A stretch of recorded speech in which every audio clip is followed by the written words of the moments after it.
We already broadcast.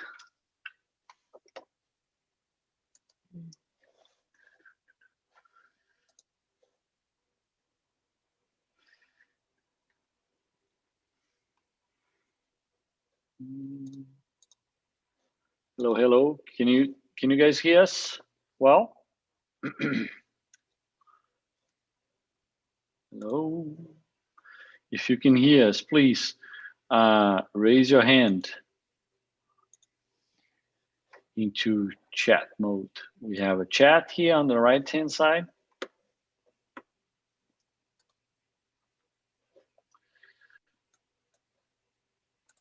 Just say hello to everyone.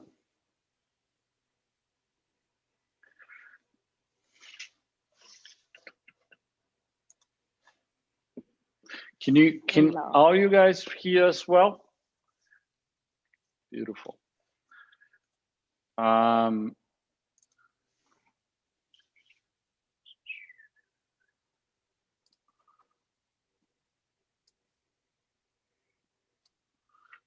dokie. Looks like everybody can hear us well.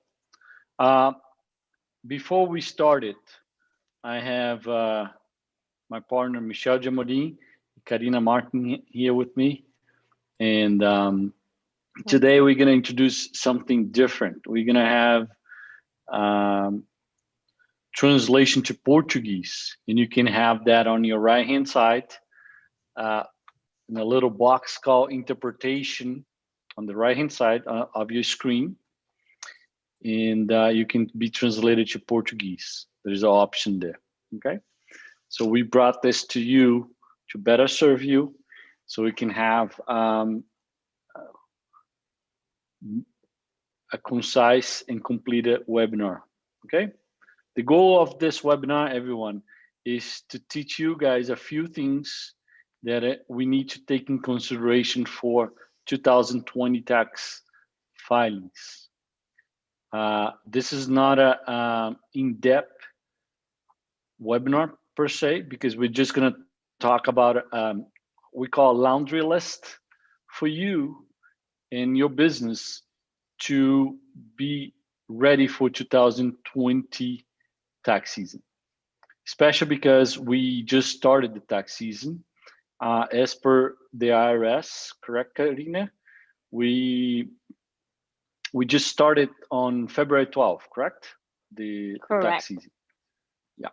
So about 6 days ago, we started officially tax season for individuals, entities, pass-through, or corporations. They started back then. Okay. Let me just hear from my communication team to double check if we are already online on the YouTube. Make sure that we have them ready to go.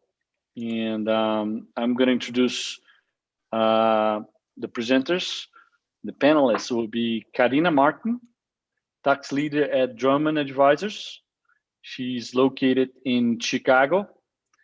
And Michel de Amorim, partner of Drummond Advisors, and he's located in the Miami office. So both of you guys, thank you very much for your time, and welcome to today's webinar. Michel, Karina, please. Hello, Bruno. Hello, everyone. Good afternoon. Thanks for having me. Yes, I mean, looking forward to a great discussion. We're kicking off 2020 tax season, a lot of new things that we need to keep in mind, and look forward to get also the questions from the audience, and hopefully we can help and we can make this discussion interactive. And great to be here. Hi, Karina. Good to see you. Good to see you guys too. Good to be here, and it's my first time here. So I'm like new to all that, but I'm very happy and grateful for you guys to be here. So hopefully we can add to your knowledge about tax. Thank you. Don't worry, Karina. If that's your first webinar, it won't be the last one, okay?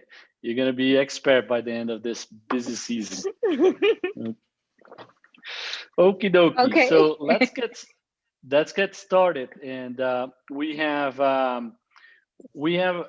So what are we gonna do this webinar? It's very simple. We're gonna rush through the items.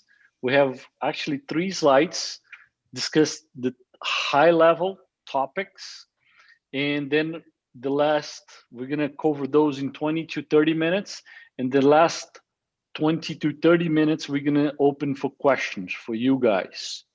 So make sure that you guys take some questions, even though if there is questions that it's not on the topics that we're not addressing. Remember, we're addressing topics here. There were major changes that may or may not impact you, but from our understanding, most of our audience is inbound and outbound doing business in the US, which eventually will have at least 95% of those have impacts today, will impact your tax returns and so on.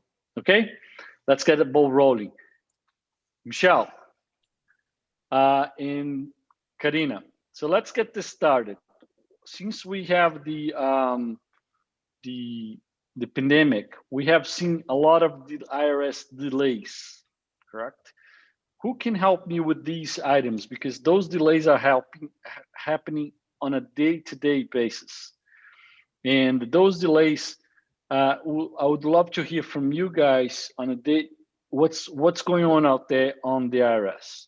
Karina, do you want to start it? Sure. I am a former IRS employee. And with that said, this pandemic had come to a big change in how the IRS process. A lot of workers that used to be working in the office now are working at home, and in the ITINs and EIN numbers usually could take from 4 to 6 weeks or to 8 weeks. You can be assured that will take at least double. Not be assured, but be aware. So with that said, every time that you send an ITIN number or ITIN number application or renew, you guys gotta be aware that you have to renew your ITIN numbers, and we will have to expect delays. It's a norm now, and we will not have a back to normalcy until this pandemic it's under control. Okay, and a quick question for you, Karina. How often you need to renew your ITN? Every 3 years, I think. Or if there is, like, if you haven't used your ITIN number in 3 years, it's automatically canceled, and then you have to renew. And you have to be aware that a lot of tax credits that you may be entitled to, you won't be able to receive if you did not renew your ITIN number. And for this year, the numbers in the middle from 90 to 99, they are required to be renewed.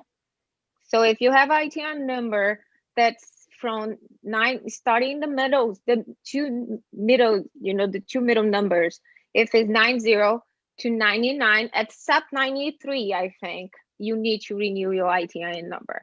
And it's the same procedure. You send in the W-7 and we could help you guys with it. Thank you. Not a lot of people knows, but ITNs, they do expire, correct? And that's a very important thing. What about the EIN numbers for foreign-owned entities?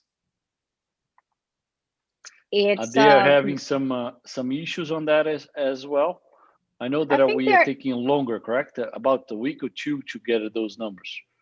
Yes, and for foreign entity numbers, you gotta have a different procedure, since you don't need to certify a passport like in ITIN numbers. But now it's taking longer, and they may limit the numbers of ITIN number each company can request for the clients. So if you have a company that you need an EIN number, you should try to hurry to fast forward this procedure as fast as you can. Which will be the same as the check the box procedure per se, correct? Because a lot of those are getting some time delay to some extent. And for the ones that are listening to us, Karina, and they have to file what we call foreign partnerships returns, or we need to file EIN number for the foreign entities that they have invested outside of the US, please make sure that you guys get ready for those. On the refund side, last year we having a lot of refund issues with the IRS. The IRS has requested at least 90 days to get you refunded. So it usually takes longer than 90 days to get out your refund for what we call quick refund.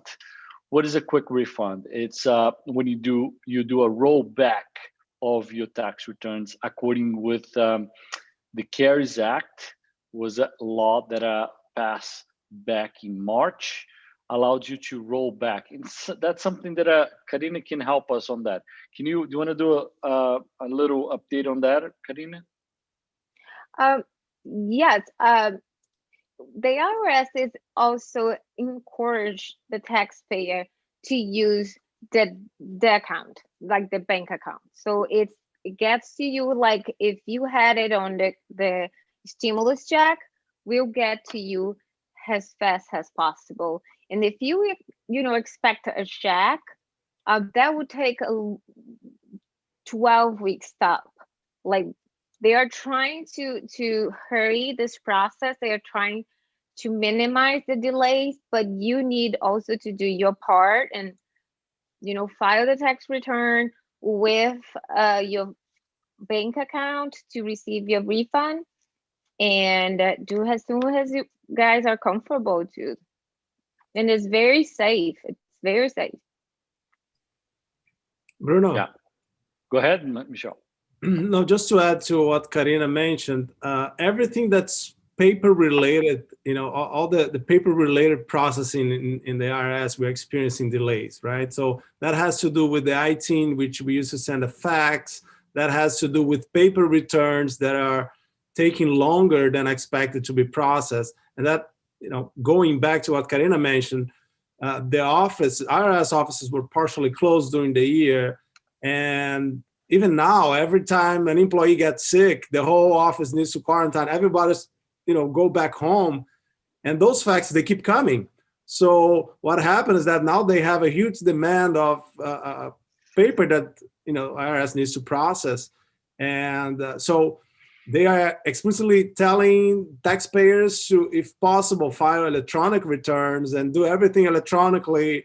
If you can call, if there's a service that you can get the information over the phone, rather than doing by fax or by mail.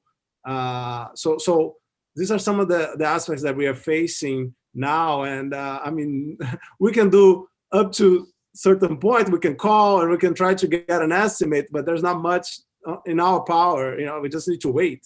And that creates some frustration, especially for clients expecting a refund. This is happening a lot on the FERPTA, withholdings that now the client's expecting a refund and it's taking longer than we all expected. So it's just something for us to keep in mind and again, being patient.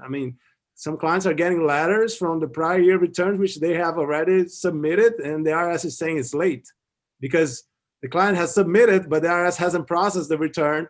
And now they're sending letters on a return that was filed timely. So we are answering those letters saying, hey, by the way, we filed, here's the receipt. You just never processed, but we filed. So this is happening, more often than we used to see. And just so everybody's on the same page. Beautiful. Michel, let's step to the next bullet point here. Let's talk about CFC reporting. What is a CFC and what are the requirements for? This has been out there for a long time. but the IRS in the last 3 or 4 years has been cracking down the taxpayer that does not report 5471s. Do you wanna take a stab on it, please? Yeah. So CFC stands for Control Foreign Corporation. So basically, if a U.S. person owns, or multiple U.S. persons own more than 50% of a foreign company, that company is a controlled foreign corporation. And so there is a specific requirement for Form 5471, which is if a U.S. person owns more than 10%, that person is required to file 5471 for that company. But that company is not a CFC yet. It still have a filing reporting, but if it meets the 50% ownership, US ownership, then the requires are a lot more complex. So 5471, basically the IRS and US authorities wants to see what US taxpayers have abroad in terms of investment in foreign entities. And then we're gonna talk about GILTI tax, which is the IRS technically can tax US person on their retained earnings, which they haven't distributed, on these foreign entities. So that's why it's very important to go through, and this is an area that's very complex. I mean, we have an internal joke that 5471 is a nightmare for all the CPAs and all the tax preparers, because it's a form that can take easily like up to 40 hours to get it done in the right way. So you gotta convert the financial statements from the foreign entity into US dollars. You gotta report accumulated earnings. You gotta report whether or not the accumulated earnings has been taxed or not. And also you're required to segregate what's active income and what's passive income, because those are treated different for US tax purpose. So let's say if you have interest income in a foreign company in Brazil, you're required to separate out from the operating income that company generates in that country. So not just in Brazil, can be not only Brazil. It's just an example. Foreign entity. Yeah. Exactly.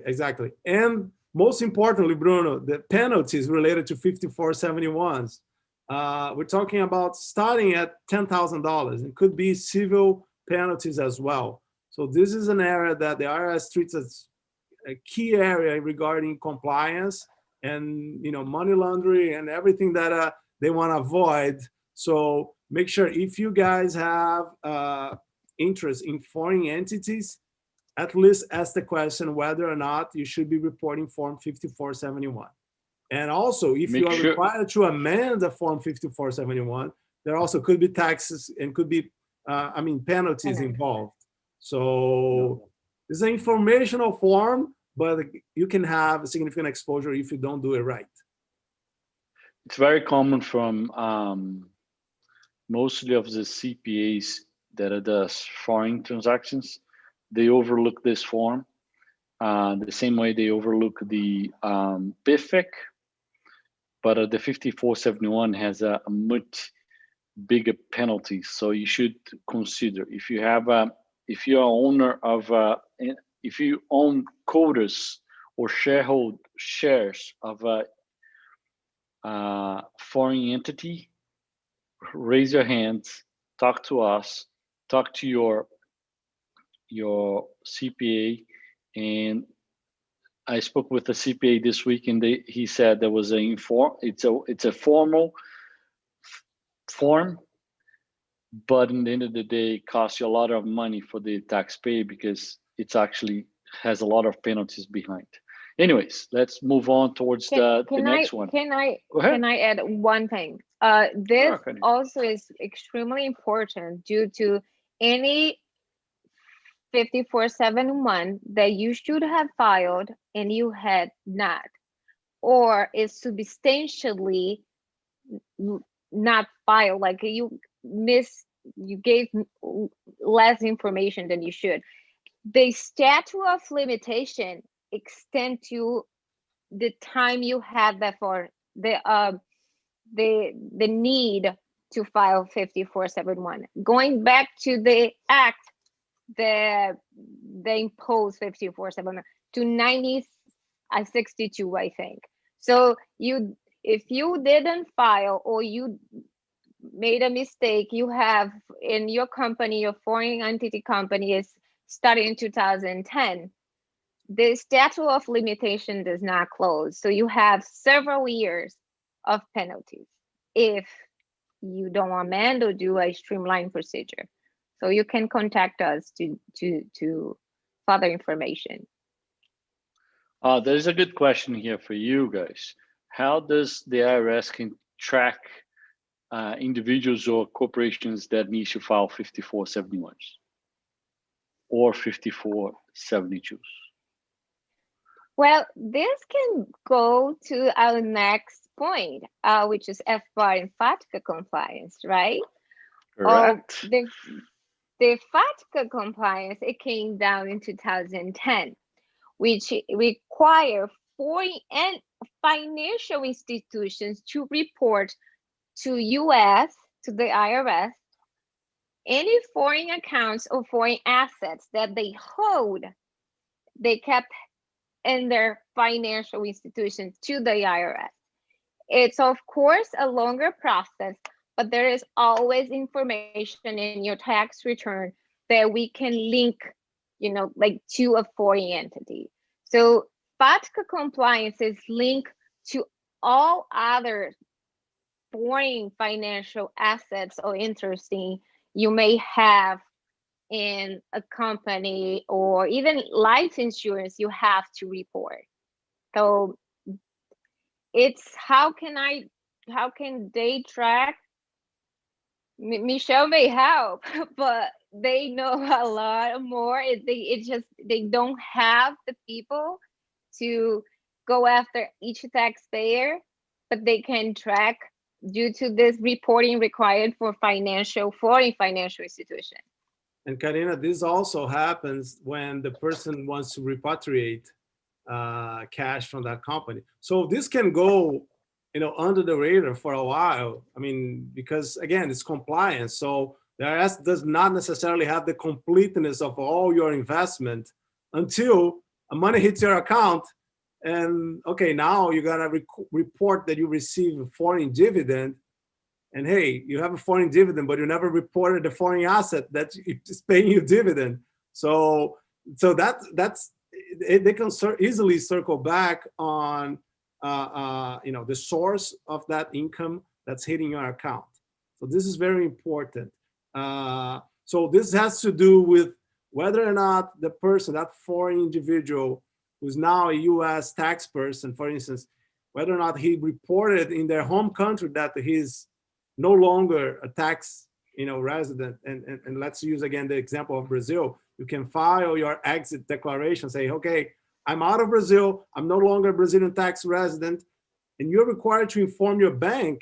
You need to take the communication of that exit report and give to the bank, say, hey, that's it, I'm no longer Brazilian. So now the bank's not gonna, you have tax implication because there shouldn't be any withholding on your account, but also the bank now knows that he needs to comply with FATCA and FBAR requirements. So that's why normally the banks are not really willing to take non-residents, unless they have a significant amount invested, because their compliance costs just increase significantly.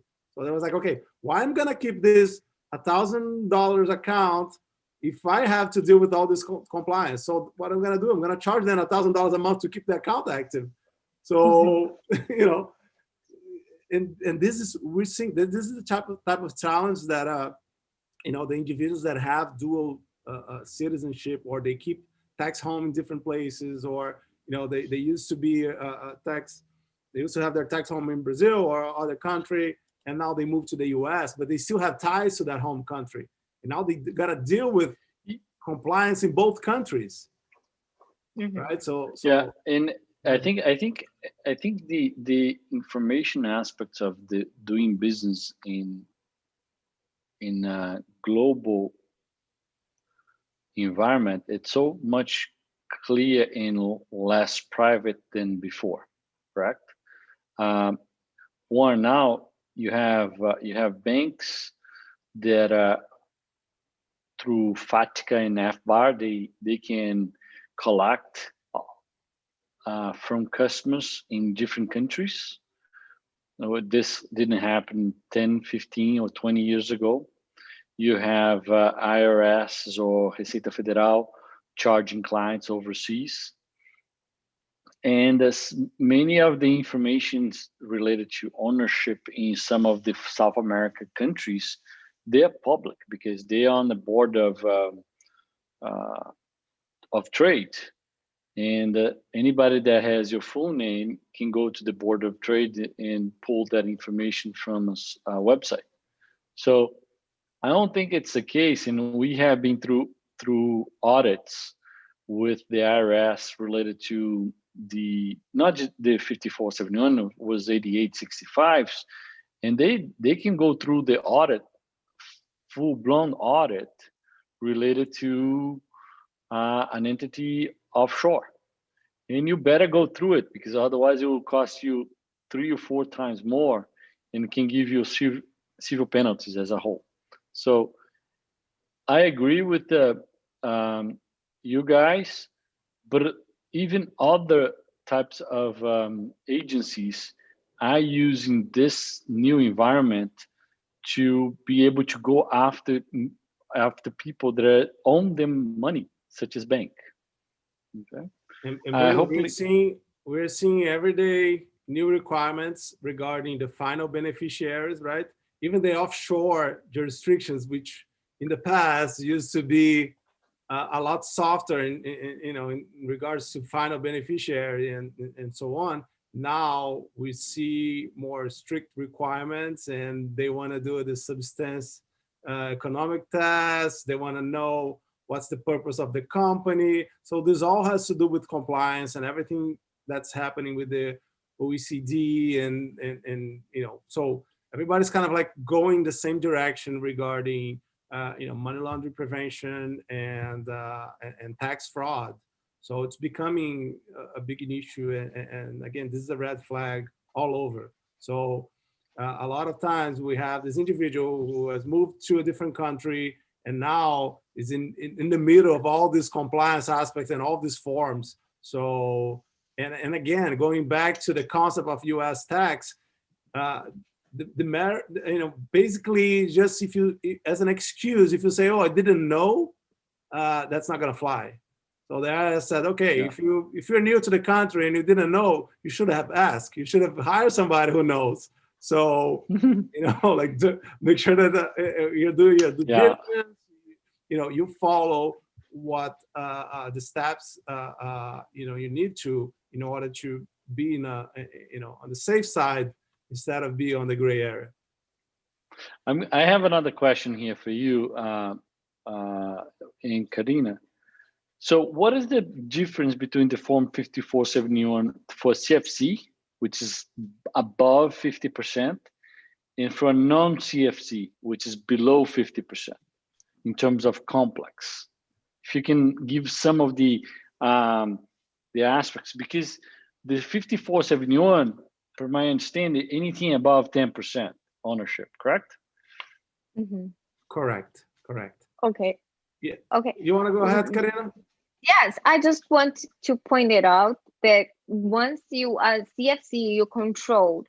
What it means the poor people, the people that control, they are US persons, and they will have availability of their financial statement of how much each partner or each like a shareholder would proportionally gain or would make it.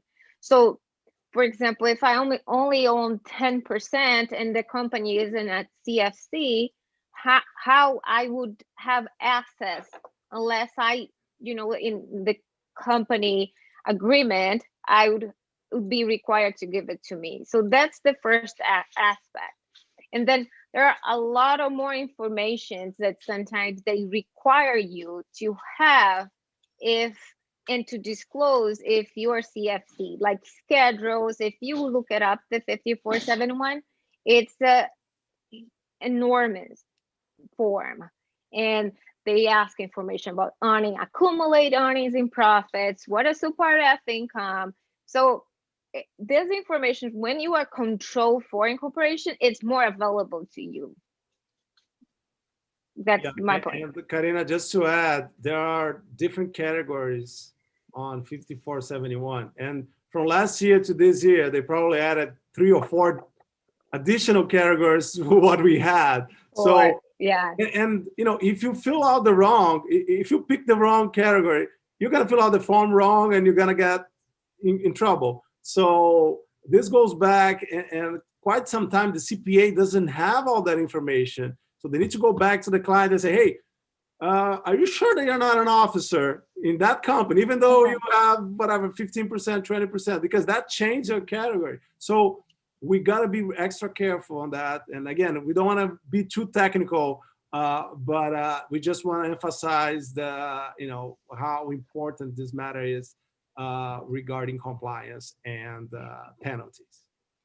And there is a category, if I'm not mistaken, is either 2 or 4, that all you need is to be an officer or director. You don't even need to own any share of that foreign corporation. You still have to file that form. But if on top of that, you are director and you also a CFC owner, then extend your obligation to comply. So I guess we'll be talking about 5471 the whole afternoon here, right, Bruno? We have all the items on the agenda. I say let's wait for the pain when the tax season actually. I don't want to be talking about it. Let's discuss now 5472s, which is different than 5471s because only talk about transactions between related party. And that's something very interesting. Do you want to go through this exercise, Michel? Sure. 5472 is a form required for U.S. corporations that have more than 25% of foreign ownership or disregarded corporations, disregarded entities, U.S. disregarded entities with foreign owners. So this is a very important form because it requires you to disclose related party transactions. So what do we mean by related party transactions? So if a partner or if a foreign individual funded a U.S. corporation, year 1, that's already a transaction that requires to be reported in Form 5472. If he takes money out of the company, that's another transaction that needs to be reported on Form 5472. If there are loans between that U.S. corp and a foreign entity, which it belongs to that investor, that's also another transaction to be reported on Form 5472. And most importantly, the penalty on Form 5472 starts at $25,000. So, you know, we're talking heavy penalties. Those are the highest penalties that the IRS has regarding compliance and any tax forms that you guys have. I mean, not talking about unpaid taxes and so on, but this is just like for not filing or, you know, for filing, you know, incorrectly. Karina, Bruno, you want to add anything? Yeah, we have civil penalties on that too, correct? Yeah. So, and that also related to direct or indirect ownership. And as Karina mentioned, if you also have control, so such as if you're an officer of the entity. Okay. Karina, would you like to add anything else? I think you guys are on the point. Good. Let's get moving then. So next slide, PPP expenses and forgiveness. That's something related to the CARES Act. And we discussed about a little bit of the CARES Act. If you see, everyone, those informations that we talked was individuals and corporations. PPP, it's more corporations, partnerships, and some Schedule C's filers. So let Michel handle and have Karina added to it. Okay, Bruno. So first we talk about compliance and all the bad stuff that's, you know, all the penalties and everything related to the compliance forms. and now we have some good news, right?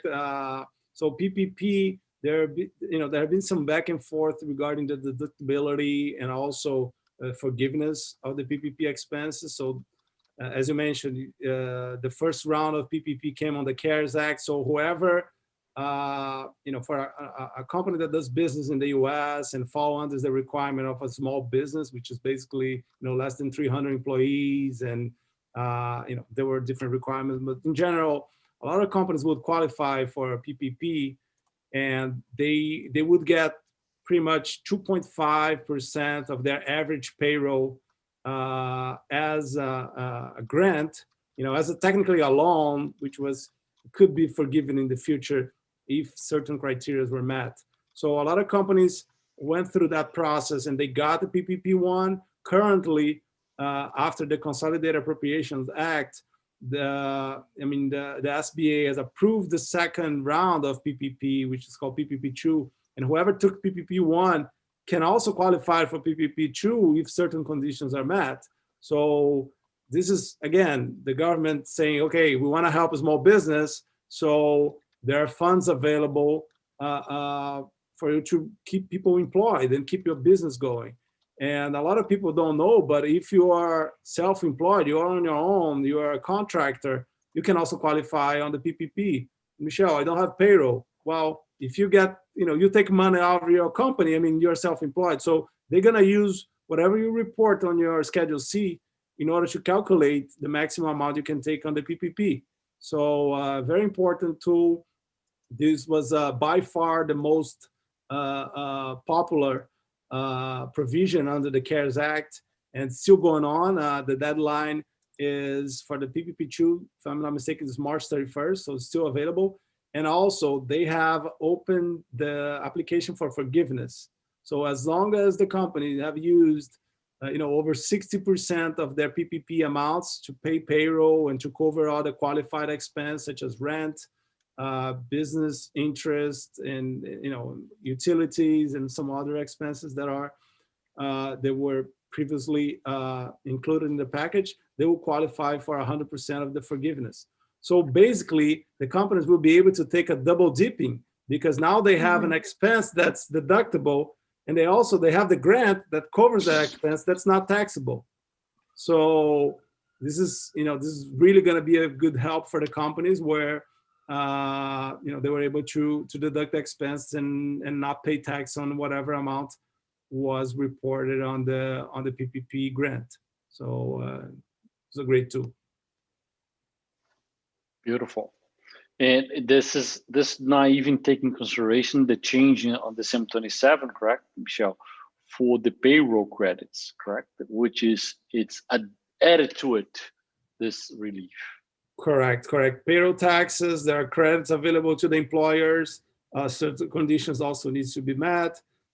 There were, I guess we're going to talk about the NOLs, right, Bruno? So companies that have that. Yeah, let's jump on it, correct? Yeah, those are really important, and a lot of companies are going to be able to take the benefit on this. Karina, do you want to add it to that information related to the PPP expense? I think we're on the point. It just, please look for the right, professional to do this loan forgiveness. Make sure you comply with it, because you are basically getting free money to keep your employees, and that would be a must for your business. So you should just find a good professional to comply with all the loans requirements, forgiveness. All right, and all those items that we discuss here, everyone, falls into the CARES Act extensions and pandemic provisions. The pandemic relief happens in December 27th, that allows you to take some of the credits as well. Make sure that you look into that.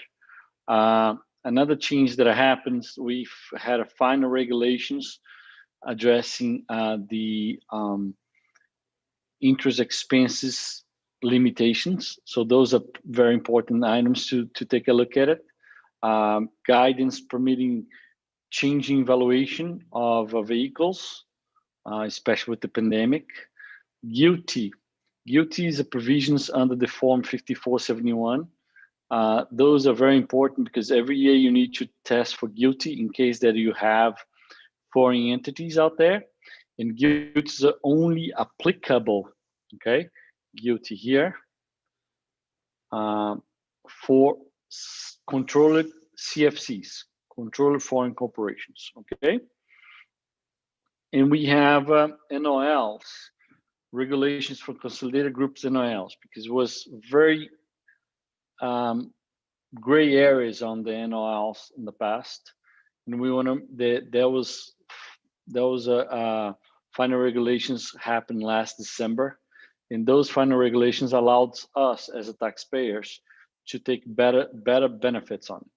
In addition to that, during CARES Act, there is a NOL provision that changed the 80% limitation plus the 5 years rollback. Let's listen that from Karina. Karina, what happened on the NOLs under the CARES Act? Okay, so the Congress thought this year a lot of companies will be probably losing money, right?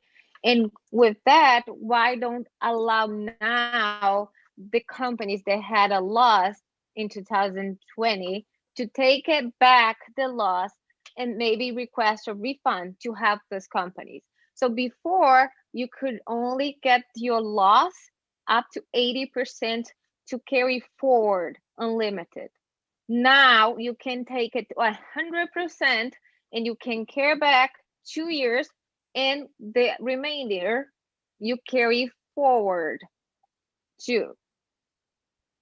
So with that, you have to amend your past return, your business return, and or your personal return, and request this refund. Okay, good. So make sure that you take that. We have seen on our practice, we're getting a lot of those exercise. And one of the things that happens last year that it's helped us and takes a different step was how IRS is treating foreign tax credit. Every year, about $90 billion in tax credits, it's used on US tax system. Some are from our clients, and sometimes it's very hard for them to feel confident that we can take those credits or not. And now we have a final regulation for them, which is really good because it does not just take the credits as a whole, but also takes the aspects of the income, okay, the characterization of income. Okay, I know that we have to rush because I want to open this for questions and answers before we go. I thought that we would take about half an hour, but we went over 40 minutes, which is okay. I think that everybody got the idea, and that's the reason why you're here. Let's open for questions and answers as we speak. And we have a few questions here saying that if you have a distribution from a LLC, does that can be characterized as a payroll in a PPP? Sure. No, great you have question, to go through this. but yeah, so no, the rules for the PPP application was clear that it would need to take into consideration payroll expenses, so W-2s. So you cannot take into consideration subcontractors, and you cannot take into consideration profit distribution if we're talking about a LLC or, you know, so it's different. If you're dealing with a subcontractor that, you know, it doesn't have a formal company, doesn't have employees, everything goes to him. There are limitations regarding the amount of money that you can use for the PPP calculation. So there's a ceiling on $100,000, and there's a pro rata calculation. So there's basically a discount on the excess, you know, salary that you would need to consider. But yeah, if we are talking about a company that has, employees in a payroll, it has guaranteed payments to the partners. That's the information that we use. So from your payroll provider, in order to calculate the average payroll cost, and therefore apply the 2.5 ratio. Okay. I have a question here. Can you repeat the limitation for carrying back and on? Karina, Oh, sure. this question. This is only happening in the US, carryback, correct? So yes, it's confusing. Yes. Okay, so you in 2020 had, like, your company had a loss. You know, let's say you lost $100,000, and before CARES Act, you could take $80,000 to offset future incomes. So let's say in 2000, before CARES Act, you had $80,000 in income in 2021. Then you take the loss for 2020, and then that it was 80% to this year, 2021, and you offset. That was the loss. With the CARES Act, now if you lost $100,000, you take $100,000. You can choose to carry forward or to carry back up to 2 years. Okay, meaning if in 2019, tax return 19, you pay tax on $50,000, then you amend your return and you use this $100,000 to amend your return and get the tax back. So you can use that $100,000 to carry back, and then you can, the remainder of the money, you can still carry forward. Do you guys have any more questions? It was okay. Yeah, it's really good. It's important. Carrybacks, I keep telling everyone that carryback is something that only happens in the US. That's the most pro-business aspect of the code ever seen in any business aspects. Okay. Yeah. Just to add, so in a nutshell, if a company had a net profit in prior year and paid tax, and this year has a loss, that's it. You can go after the tax that you paid last year. So simple as that, right? So this is, I mean, just like fair, right? You can get a full refund of the tax you paid in profits. Do not confuse with payroll tax. You can never get it back for payroll tax in profits. And so the tax that you pay up in your profit, which is in corporations at 21%, you can get a refund and your business can get the money back. And Karina, a lot of states, they follow the federal rules, right? Exactly. I think up to this day, 26 to 27 states are following, are also accepting the carryback. Okay. But remember, that kind of pro-business action was there from before. That was a Trump era. Don't, let's move forward. But so a CPA that has more experience, they will know how to do, because it's not new for us. Question for you, and I can ask them.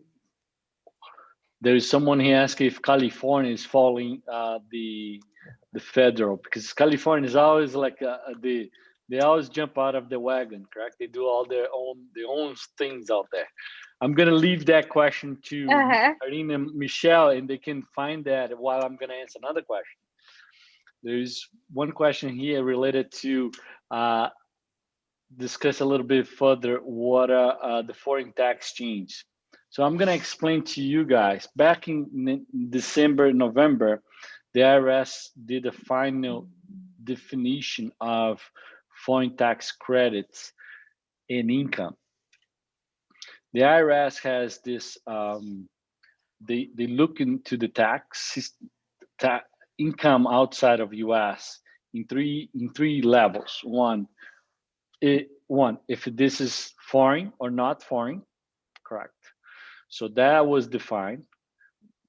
Second, if that's general or passive categories. So that's also was defined. And if you can take credit for passive or general activities, that also was defined. So there's 3 levels for you to take credit for foreign tax credits. And in the forms 1116 or 1118, when you file tax returns for corporations, those forms were always vague, and you're not clear which category was what type of tax, if you can take those tax completely or not. And that was the regulation that they passed last year. There is not a lot of limitation per se, it's more definitions. And I hope that I was able to answer the question of audience here. There's another question here, Michel, that you can answer. Can you explain more about the risks of not communicating my bank in Brazil that I did my exit as a taxpayer in Brazil? And I'm assuming that's Brazil bank. Yeah, so the issue here is, one, you're required by law, if you're filing the exit declaration, you're required by law to file also, to communicate the banks. And the issue is, if you are a non-resident in Brazil and you have any income in Brazil, you are required to file what we call carnê leão. So you're required to get a voucher and pay your tax right there. You have like a short period of time to file, to get this voucher and make the payment. Remember, if you file this as exit declaration, you no longer file tax returns in Brazil. So any income that you may have it, you got to pay tax as it goes. So there could be tax implications for not properly informing your bank, because you might be getting whatever interest payments and other sort of income that could have some tax obligations in Brazil. And since you are now not filing the tax return, you are required to get this voucher and make the payment. So there could be some tax implications in there. And keep in mind that if you are now U.S. tax resident, you're required to report these foreign assets, as Karina mentioned, on FBAR and also FATCA. So these are good points. And I think we still have more questions out there. We answer over. Bruno, Go I think ahead. there's one here regarding 5471 applicability on a transparent LLC. Yeah, I did answer that through reply, but go ahead. Okay, so that's a good question. 5471 applies to foreign corporations, right? So if you have done a tax election in the US to treat that foreign entity as a pass-through or a disregarded entity, you're not required to file Form 5471, but you're required to file different forms, which we didn't cover here today, which could be Form 8865 or Form 8858. Which reports foreign partnership or foreign disregarded entity. So let's keep that in mind. Yeah, I think, Michel, I just want to respond to this person. It says, it is applicable for a transparent LLC, which owns foreign entities. So the question is, if those foreign entities are corporations, then 5471 will be applicable. Might not be to the LLC, might be applicable to the owners of that entity. Okay? Beautiful. Karina, do you have that answer for about California? Yes. According to the state of California Franchise Tax Board, you can carry back up to 2 years, carry to 2 years. I think federal it's 5 years.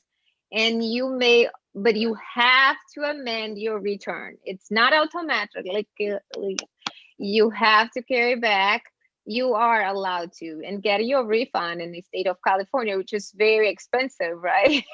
So it'd be a good help if you can do that. Beautiful. Well, everyone, do we have extra questions for panelists. We have covered over 20 questions so far in our call. It's been so fun. Went through very fast. Hopefully my friend Juan, who is translated to Portuguese, is not upset. We want to thank him for doing that.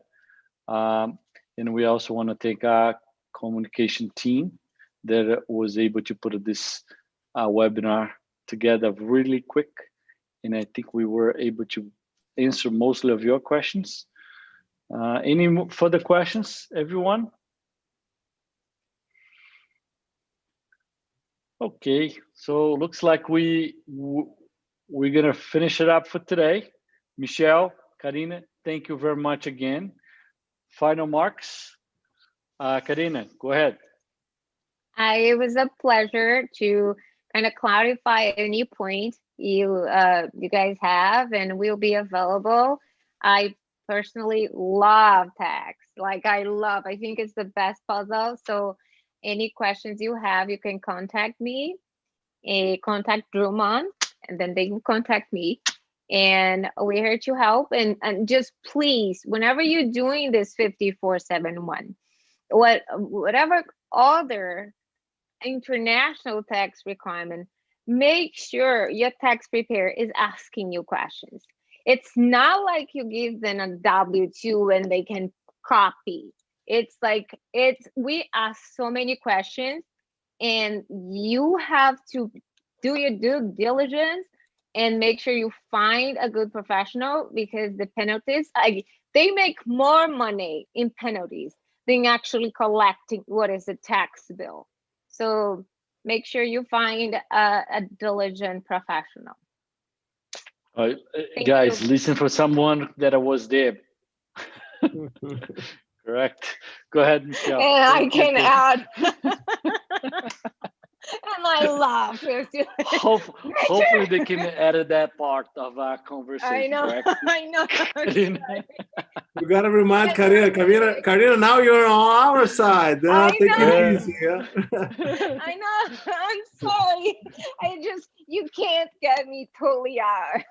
I know. Guys, this has been a great discussion. I hope we clarify some answers, and we'll be happy to, feel free to contact us if you need more information. Let's get ready. Tax season 2020, and look forward to see you in the next event. And thanks for joining us. Thank you, everyone. Have a great day. Thank you. Bye-bye. Bye-bye. Bye-bye.